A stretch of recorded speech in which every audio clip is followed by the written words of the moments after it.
Here's my line segment. We know we can do a right angle triangle. We can count squares, but there is another way, which is if we look at the coordinates, okay, where do the 2 and the 6 come from? Which coordinates are they? So it's the 6 here and the 2 here, because they are the y coordinates, yeah? So could this one be called y1 and this one be called y2? Yeah. How can I show that that distance is 4 without counting squares? Do I do 6 subtract 2 gives me 4, yeah? What about the other ones? So if I read down, look, yeah, and this time, going slow again. This time, look, I've got 3 and 6.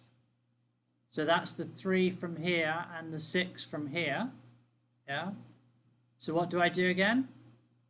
This I know is 3 because I've counted squares, but it's also 6 subtract 3 is 3. Yeah. So I found it by doing subtraction. All right.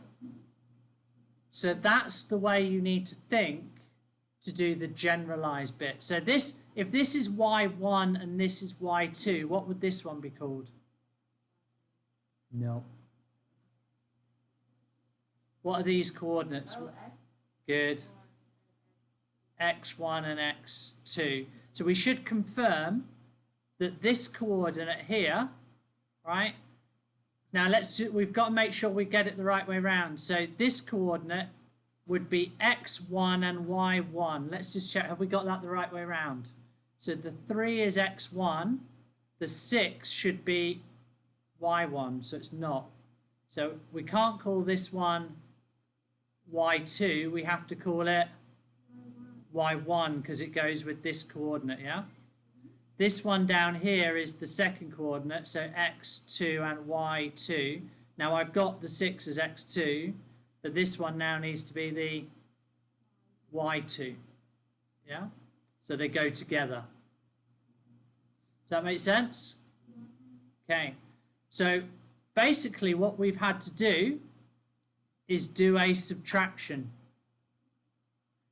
So I'm highlighting that because you're being asked to repeat it, but this is the important bit. Using your points, generalize your findings to find a formula for the shortest distance. So you have used what theorem? Pythagoras' theorem. You've also used subtraction with the coordinates, right? Okay. Now, verify that your formula works for 2 more pairs of points. Well, what that means is pick another 2 coordinates, use your formula to work out the distance, and then draw the coordinates and confirm it works, yeah? Okay, on the grid. Justify why your formula works. So when you get to 6 and 7, this is where we're getting to the higher levels, the 6s, 7s and 8s and stuff.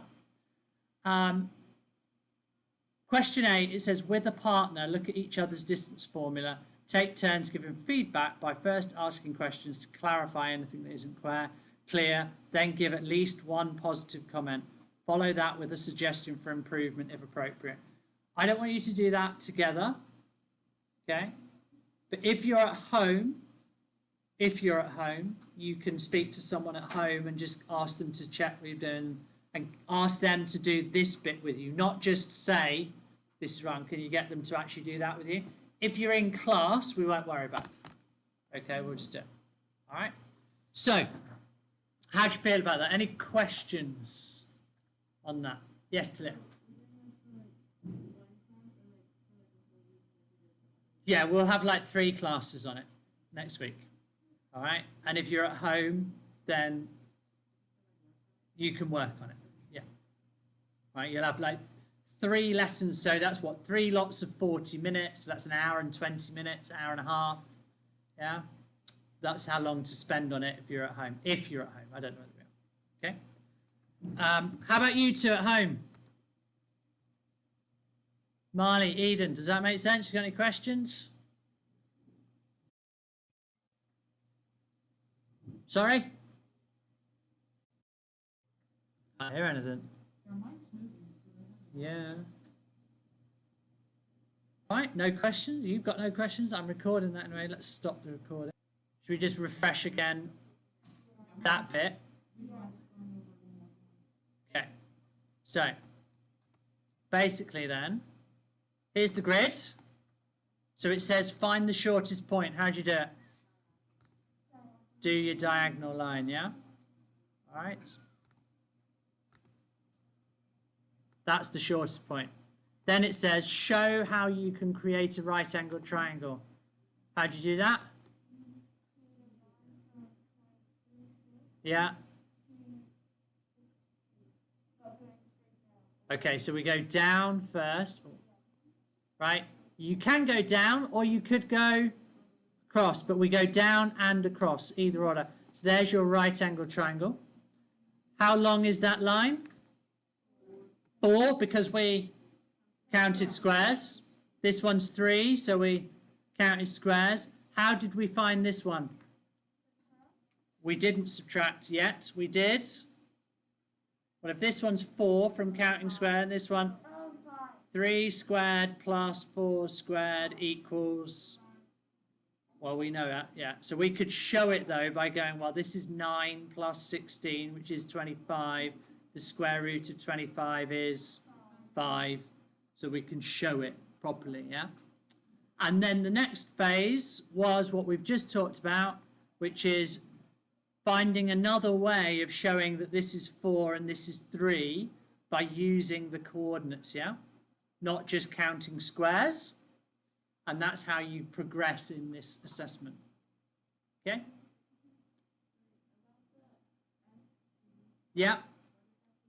So, because in the book, you'll notice in the thing it says, using general points, x1, y1, x2, y2. Yeah? So I said, oh, how can we use that? Well, just look at it. If you look at these coordinates, 3 and 6, well, the 3 is here, 6 is here, yeah, for that coordinate. So if the coordinates are always x and y, yeah? So if this is the first coordinate, because it's on the left, x1, y1, so this is x1, because it's on the x-axis. And across here is, for that point, yeah, y1. So if x1, depending on what direction it goes, it might not be x1, then y1, or x1 and x2. It might be the other way around, yeah? But this coordinate must be x1, y1, and then the other coordinate must be x2, y2. So figure those out on the axis. And then when you've got that sorted, because you're doing a subtraction, you can then look at this bit, how to generalize it, all right? Generalize your findings. So using x's and y's. When it says generalize here, it basically says use x's and y's, not numbers. All right? Cool.